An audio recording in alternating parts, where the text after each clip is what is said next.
Hey guys, Coach Pop here. Thanks for joining me for the video cast for today. Today we start chapter 4, classical cultures. The whole week, this week, we're focusing on one key concept, much like we did last week. This week, the key concept is the codification of cultural traditions. That word codification is crucial. It means writing down. And the way in which these cultural traditions are written down is very significant. We'll come back to that in just a little bit. But before we begin, we've got to come to terms with a few concepts that are central to how we're going to proceed here. And the first of these is the term myth. And a myth is a sacred narrative. And you know from your English class, the word narrative means that it's a story, but a myth is a special kind of story because it's a story that people believe to be true. Now, when we talk about the truth in this class, we're not talking about whose story about the world is true. This is not a theology class, it's a history class. So, like, whether or not the beliefs of certain people are true is not really what we're concerned with.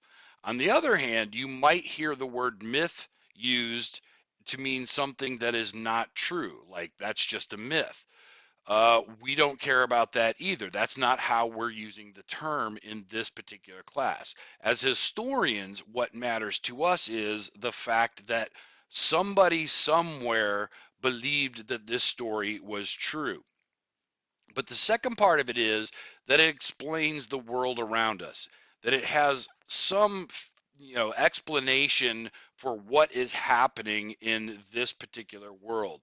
So let me give you an example. Like, try to imagine back in the Paleolithic era, a boy is walking with his dad through the savannah in Africa, and all of a sudden it starts to rain. And the boy asks the dad, "Where does rain come from?" Well, the dad is going to start telling a story, and he might say something like, "Well, son, the rain is actually the teardrops of our ancestors, and they're crying because they're sad that they can't be with us," or something to that effect. Another example, though, that I find really interesting, because you all know the story, but very few actually remember what it actually is involving. And that's the story of Noah and the flood. Everybody knows about that story, but what most people forget is that story intends to illustrate the origin of the rainbow. According to the story, after the flood, God sends the rainbow as an everlasting reminder that he will always protect his chosen people. So those are the sacred narratives that involve a myth. But another term that we have to come to grips with is ritual. And a ritual enacts the mythology. That is to say, it's an action. You have to do something. Specifically, it's an action that addresses the mysterious. In other words, it somehow is attached to the things that we can't fully understand as a human being. For example, death is a great example of that, right? Like, if you are a human being who's alive, you don't fully understand death because you're not dead. So the rituals about the stories that we have of what happens after you die are an example of addressing the mysterious, and they somehow link this world to that other world, that spiritual world, whatever you may conceive of that as being. The key to a ritual is it's a kind of connection between the physical reality that we inhabit every day and some other reality that involves mysterious phenomena that we cannot fully understand.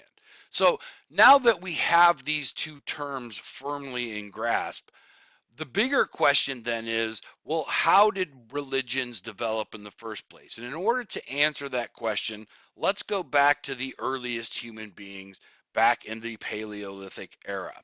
And in this era, myth and ritual tended to focus on hunting. Why? Because every single human being on the planet was a forager. They hunted and gathered their food every single day. Consequently, the imagery that survives from this period is very much focused on hunting. This particular image comes from a cave, and unfortunately, I'm not going to have enough time in this presentation to talk about why it always seems to be in caves, but there is, in fact, a reason for that.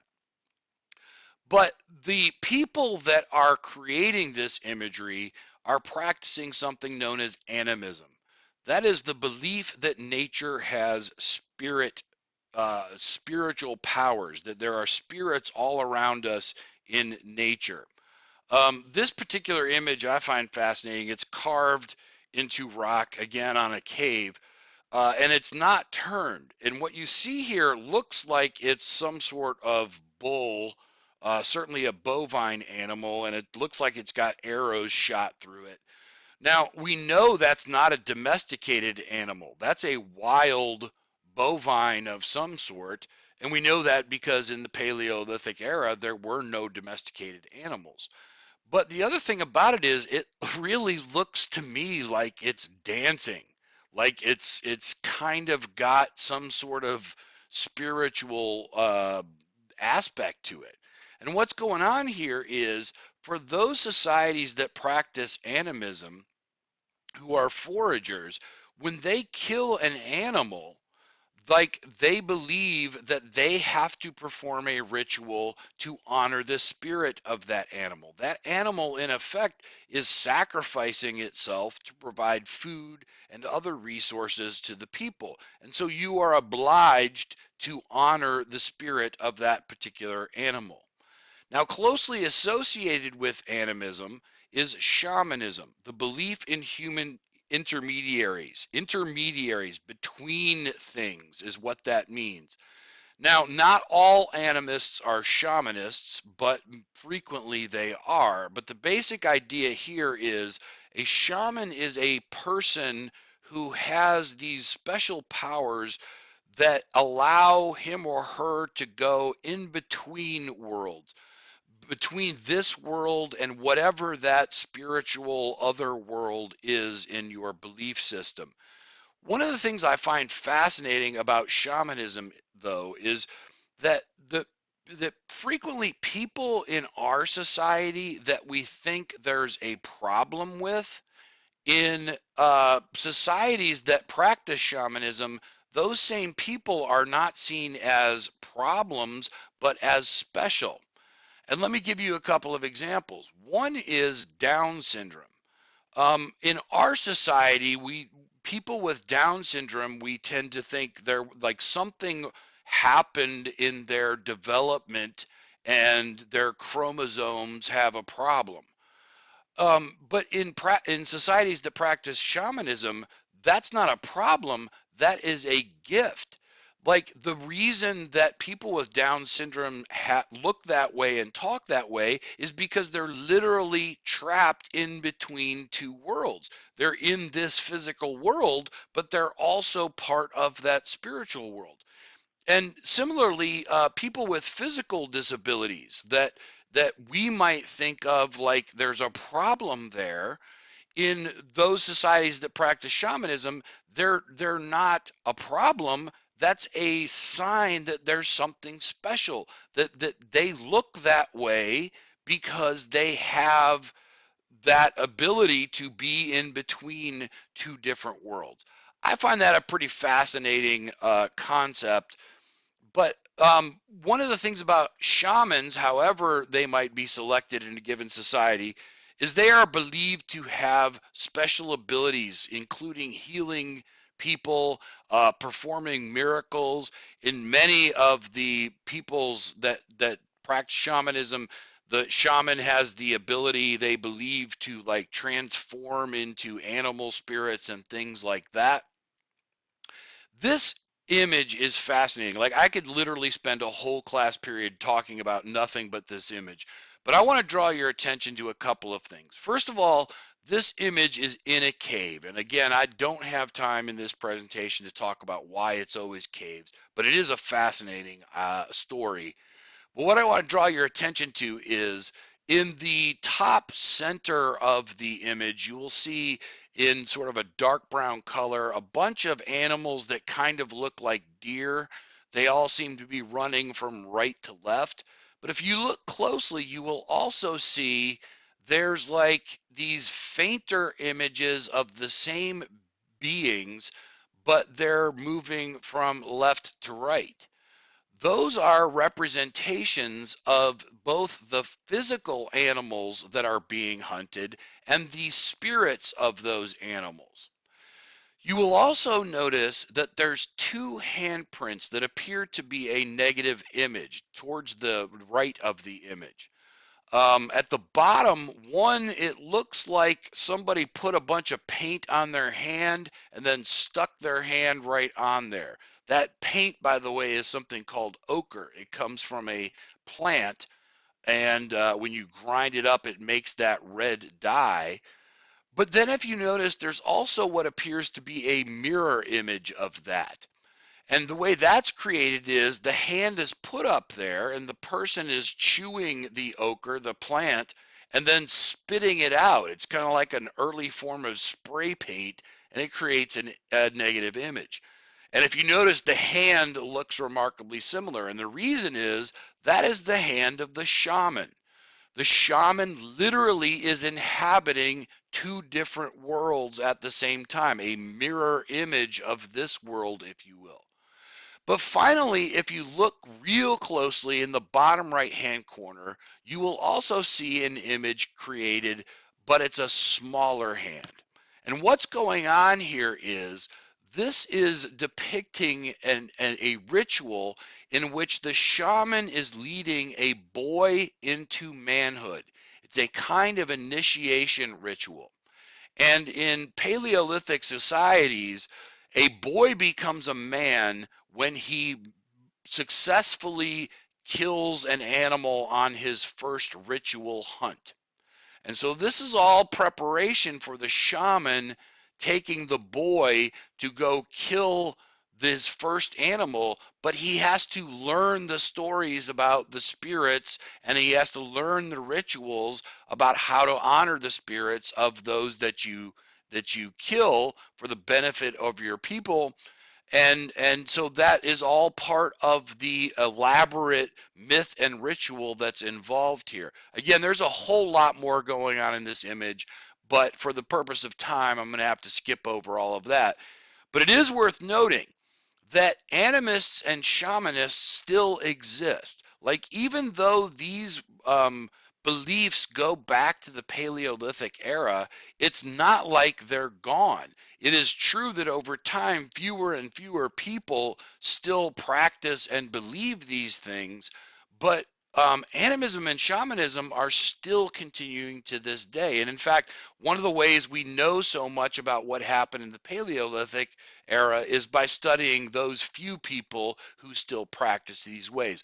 One of those traditions I want to mention right now is Shintoism, which is a tradition in Japan. It exists only in Japan. But this is a rare example of animism, a kind of belief system going back to the Paleolithic era that has been transformed through time into a state religion.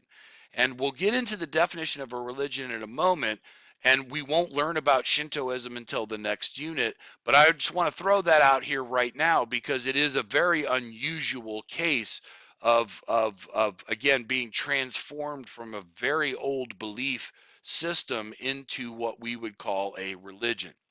So after the Paleolithic era, we move into the Neolithic era, and now humans are starting to domesticate plants and animals for their primary sources of food, and consequently, much of the myth and ritual is now based on agriculture. Humans are farming to produce their food. The imagery consequently changes. Now, let's pretend to be young adults here, okay? Can we do this? Here is an image created and found in what's now Central Europe, and you will notice immediately that this is a female image with an abundance of flesh, let's say. And that's not an accident. This image is found in an island in the Mediterranean from around the same time, and you'll notice many similar features. So what's going on here? Well, first of all, we all identify these images as female images, and you will notice that they're both rather large. There's a reason for this. Because if you are a farmer, you are literally putting all of your bread in one basket. The reason why a food surplus was so crucial was because if all of your food source comes from, let's say, wheat, what happens if there's a drought or if there is a insect or a fungus that wipes out your whole crop? You have no food. Well, a woman with this particular body type can actually still feed children because of the amount of body fat. And again, let's pretend we're young adults here. There is a direct correlation between percentage of body fat and the ability of a woman's body to produce milk.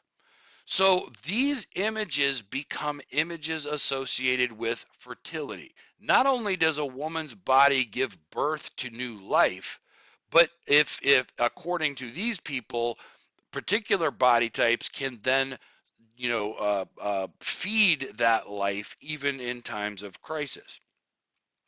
Now, what are these images used for? Well, the ritual is changing as well, because frequently we find these sorts of figurines buried in fields.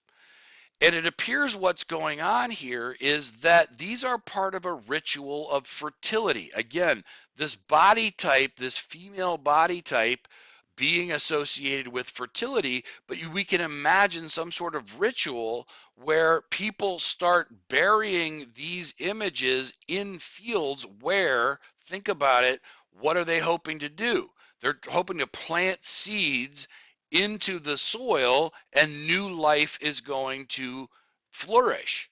So they become part of a ritual associated with agriculture because of fertility. Finally, one thing I want you to notice, the figure on the left, there's no face there. And it looks like she's wearing a hat, but in fact that's hair, but there is no face. And of course on the image on the right, there's not even a head there. What is going on here? Well, what's going on is these images are not meant to represent specific women. They're intended to represent a general category. And that's part of this transition that happens in the Neolithic era from animism to polytheism, which, as many of you remember, is the belief in many gods. But it's a really subtle but crucial transition. And let me explain it to you this way. Try to imagine that you are living in the Paleolithic era, okay, and you're walking through a forest. And you are an animist, so as you're walking through the forest, you see a tree, and you're like, this tree has a spirit. But you know what? That tree also has a spirit. And that tree over there, that has a spirit too. Now imagine you're walking through the same forest in the Neolithic era, and you're a polytheist. When you walk through the forest, you see all the trees, but instead of each tree having a spirit, you go, oh, this is because of the tree god, right? There's a god that represents all of the trees. Or similarly, you're walking along and you see a river. And if you're an animist, you go, oh, that river has a spirit. But if you're a polytheist, you go, oh, the river goddess made that. So it's a subtle distinction, but a very important one. In polytheism, the god or goddess has a particular role as opposed to each thing having a particular spirit. This will eventually lead to the development of pantheons, which are families of gods. And you will remember from your English class the concept of personification, because what happens over time is what started off as spirits in the natural world turn into a kind of personification where the gods and goddesses start to be more and more human. That's represented in the idea that they have family trees just like humans do. But another transition occurs when the role played by shamans transforms into priests. And this is largely because some of those early agricultural societies were able to produce a food surplus. That in turn leads to job specialization. And so now we get these people who they don't have to look for food every single day. Their sole job, if you will, is to perform the rituals that their mythology requires. These people in turn start to move towards the top of the social hierarchy. Again, we don't see social stratification until after the Neolithic Revolution, but when we do, it's the priests who typically are at the top. Why? Because they have to perform the rituals that your particular belief system requires. Over time, though, those same people will develop the ability to read and write. And literacy is always associated with social mobility, moving up the social ladder, if you will. And what we're seeing towards the end of the Neolithic era is we're moving towards the first civilizations. And you'll remember one of the key features, the 5 features of civilization, is they have writing. So many of these stories about what's happening in the world around us start to move from oral traditions to written traditions. That takes us then to the first civilizations, the core civilizations according to the College Board. Now, I call these proto-religions. The prefix proto means an early form of. If you think of the word prototype, right? It's like you're basically there, but you're still, tweaking it. You're not quite exactly there. Why do I call them proto-religions? Well, let me try to explain. If we're talking about the first civilizations or the first anything, let's go back to Mesopotamia because that's the earliest of everything. So here's what's going on in Mesopotamia. They have the first evidence we have of a pantheon, family of gods. They've got priests. They've got temples. You remember the ziggurats. And you also remember these were all copied by the Sumerians, right? The Sumerians who built the first civilization ever, their gods were just copied by the Semites and the Indo-Europeans and the other people we don't know where they came from. And like what happened with Greece and Rome, they have the same gods and pantheons, they just changed their names. This is a family tree of some particular gods and goddesses within that Mesopotamian pantheon. And again, the idea here is they have bloodlines just like human beings do. Okay? And those stories, I will say, are written down. Similarly, we get to Egypt, which started the Egyptian civilization in the Nile Valley, starts shortly after Mesopotamia. They too have a pantheon. They've got priests, they've got temples, they've got pyramids. One of the things that's interesting about Egypt, even though they were all unified by Pharaoh, different cities emphasized different gods. And this was true in Mesopotamia, but you would kind of expect it because of the city-state system. But in Egypt, like whichever god you thought was most important depended on what city you were in. Nonetheless, they all had the same pantheon, the family of all of their gods. And then, of course, most of you are familiar with the Greco-Roman myths. I mean, the stories about Zeus and Apollo and all of those, and you know that the Romans just sort of copied the Greek gods but added their own names. Well, here's the thing. You know those stories because they were all written down in literature. And that's true for all of the proto-religions in the core civilizations, okay? But what I'm claiming is those aren't really a religion. Why not? Well, the reason why not is because they are not considered sacred scriptures. And this is the key. Take, for example, it used to be, I'm not sure if it still is the case anymore, but it used to be in your freshman English class, you would read the Odyssey, right? And in the Odyssey, there's all these stories about the gods and goddesses that are interfering in human activities. And the Greeks absolutely believed those stories to be true. Yet, those were myths and not religions. Why not? Well, because even as Homer is asking the gods for help to tell his story, no Greek considered that these were the actual words of the gods. They were Homer's words. Sacred scriptures means you literally believe these words come directly from the gods or God or some particular divine source. That's the key. Sacred scriptures, in turn, lead us to the first true religions during the classical era. Now, this is a formal definition and you need to write it down word for word. So if you need to hit pause, do it.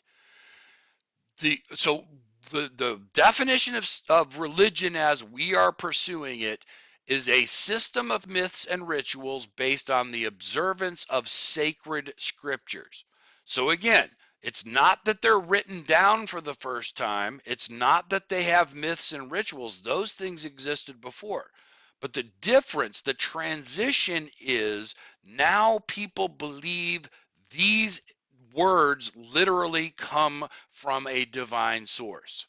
Now, the earliest of these true religions, according to this definition, are known as ethnic religions. And in fact, all of them started in the ancient period, but were then codified and turned into sacred scriptures in the classical period. Now, ethnic religions, again, means you are born into it. You don't have a choice. You can't convert to those particular religions. Okay? Now, chronologically, these are the three earliest ethnic religions. Hinduism, which it's got a plural there, and I'll explain why later in the week, Zoroastrianism, and Judaism. Okay, those are in chronological order. They are all on one chart for the rest of the week. Here, you'll notice the letters before those, and let me explain what's going on here. For the rest of the week, our lessons for homework will involve looking more closely at all of these religions. We're using charts to annotate as opposed to outlines, but I'm doing it by geography as opposed to chronology. Okay, so the charts are presented chronologically, but my lessons will be geographically. So Zoroastrianism and Judaism, for example, start in the Mediterranean and then start in the Middle East and then extend into the Mediterranean. That's what I'm going to talk about together. Hinduism, while it starts earlier, is in South Asia, and so that will be a separate lesson there. The second wave of religions, though, these are newer religions relative to those, these all developed in the classical period. They didn't start before the classical period, and these are known as universal religions. Why are they called universal? Because anyone can join. Universal, everywhere. Well, a universal religion means it's open to anyone, that you have the choice to belong. In chronological order, these are Buddhism, Christianity, and Islam. And these will all be on one chart together. But again, in terms of the homework lessons, that's not how I'm going to present it. So Christianity, if you notice, will be the third in the lesson: Zoroastrianism, Judaism, and Christianity. Why? Because they all start in the Middle East, and then two of them at least will extend their influence west into the Mediterranean and eventually Europe. Buddhism originates in South Asia. So we'll look at Hinduism and Buddhism together because, again, the homework lessons are arranged geographically rather than chronologically. Islam, by the way, is definitely in chronological terms in line with the other universal religions. However, the advent of Islam marks the beginning of the post-classical period. So for our purposes, the chart will not be completed because that is the beginning of the next unit. So if you look at it chronologically, that's like the start of where we draw the line for the next unit. So we'll come back to that later on. Now, these are true religions in the sense that they all have key texts that their believers, their followers think have a divine source of some sort or another. They are literally the word of God or gods. But there are other traditions that are similar but with a significant difference. Okay? These are called philosophical traditions. They have key texts. They are codified, but they don't believe that they have some sort of divine source. In other words, they're not considered the word of God, but they're really, really important. And they're important because they provide ethical systems. Ethical systems are like ways for you to decide what is right and what is wrong. Another way to think of an ethical system is like, what are you supposed to do? How are you supposed to live your life? Now, religions certainly provide ethical systems, like they provide a way for people to figure out how they're supposed to live their lives.